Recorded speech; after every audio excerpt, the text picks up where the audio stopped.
Toujours dans votre acte du jour de ce 29 janvier 2025 sur VIP People TV suñ fa jógee dañuy dem seeti ji l'activiste républicain Assane Diouf ginnaaw nag bi mu jàppee boppam un défenseur de la liberté ginnaaw bi nga xamante ni régime mu Bassirou Diomaye Faye jël nañu nguur bi ci bopp réewu Sénégal ginnaaw démb bu mu nekkee woon seen ginnaaw bi mu jàppee woon ni que Macky Sall da leen teg injustice tey ji mu ñëw gisaat que cette même injustice ñoom ñii nga xamante ni ñoom laandaloon di xeex ñu koy tegaat ci kaw askan wi moom Assane Diouf adressé wu na daal ci ñi nga xamante ni daal mooy la comité national et international nañ déglu ji Assane Diouf jëmale ko ci li nga xamante ni daal mi ngi xew ci Sénégal. Bonjour. Hey, bonjour mes frères africains. Moi, je m'appelle Assane Diouf. Je suis un combattant de la liberté qui a été refoulé aux États-Unis. Et je suis maintenant au Sénégal. Moi, je demande aux présidents africains, je demande à mes frères africains de supporter notre ancien président, M. Macky Sall, de représenter l'Afrique aux Nations Unies. Pourquoi? Ici au Sénégal, on a combattu Macky Sall pour instaurer ce qu'on dit démocratie. Et en ce moment, il y avait beaucoup de jeunes politiciens, activistes, qui sont en prison à cause du nouveau régime. Parce qu'on a accusé Macky Sall comme un dictateur. Et il n'est pas un dictateur.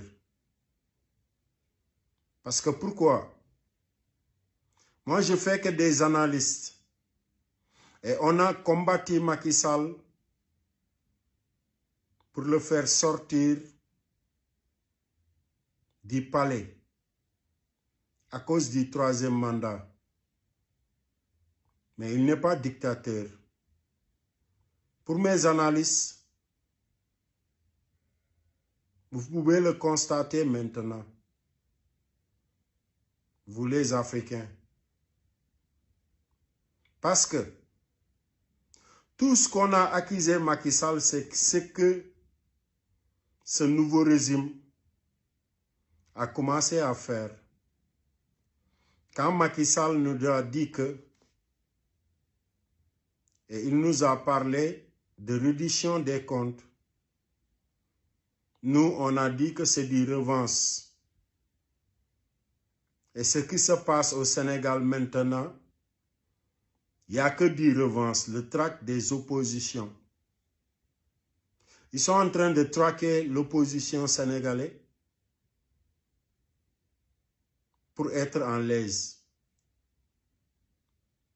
Et moi, je suis là pour parler de Farba Ngom, un homme d'affaires sénégalais qui a gagné son argent, qui n'a jamais occupé aucun poste d'État, si ce n'est pas honorable député. Et on l'a traqué maintenant, on a levé son immunité parlementaire pour le mettre en prison. Pourquoi je parle de ça?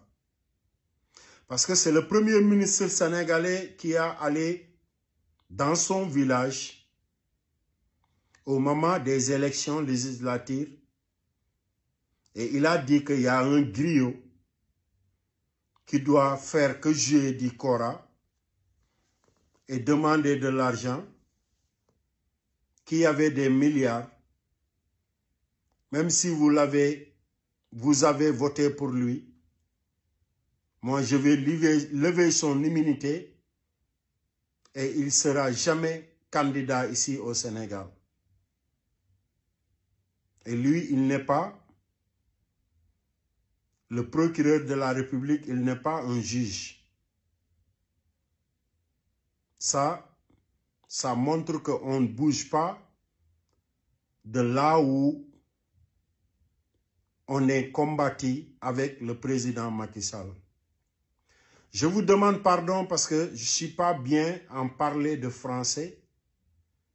Mais j'ai fait cette vidéo parce que je croyais que ici en Afrique, tout le monde ne parle pas Wolof. Il y a beaucoup de Français. Et M. Macky Sall, il a tout fait pour partir et laisser le Sénégal en paix. C'est pour cela que je fais cette vidéo et je l'ai beaucoup combattu. Mais moi, je combats. Mes combats sont des combats de principe. Ce n'est pas des combats que je combatte pour ma poste. Merci, nos frères africains. Hey, African brothers, families, president, neighbors. My name is Hassan Diouf. I made this video with my knowledge. By me being in Senegal ever since 2017, got deported from the United States of America. I was fighting for my country to be in the best place. I was fighting for freedom of speech. I was fighting for freedom of everybody. That means I'm a freedom fighter. Today I make this video to claim and to support and to ask for everybody from Africa to claim and to fight to put our former president, the Secretary General of United Nations. Why? He's a peacemaker. If you can, guys, you can remember 9 months ago, everybody was waiting for Senegal to be in the civil war. Because of our president, Mr. Macky Sall, our former president, we don't reach out that place. There was some people here in Senegal who's claiming to fight for our democracy. But no, they was fighting for themselves because they keep on catching our activists. They keep on catching our business people. They keep on tracking the people who's working every day, and they keep on tracking the rich people in Senegal. Why I say that? Because some of them and the government, they say they cannot be an opposition with a billionaires. That's what they say. They cannot be opposition with the rich people who have billions. And I think everybody have the right to be rich when you work for it. Everybody have the right to be free when you respect our law. And they start tracking those rich people. One of them is Farba Ngom. Farba Ngom used to be in our Congress. He's a congressman for the last 3 terms to get his 4th term at the last election. Our prime minister went to his village and telling people he's not going to be a candidate anymore, even though he win. I'm going to track him. I'm going to put him in jail. And he's not a justice.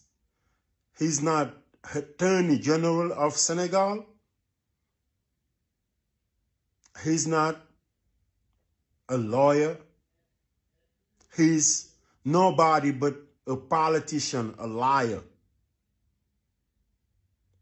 He even lied about me at the time of the campaign, telling his people, I'm the one who get out in cars and say, anybody say his name, y'all need to fuck him up.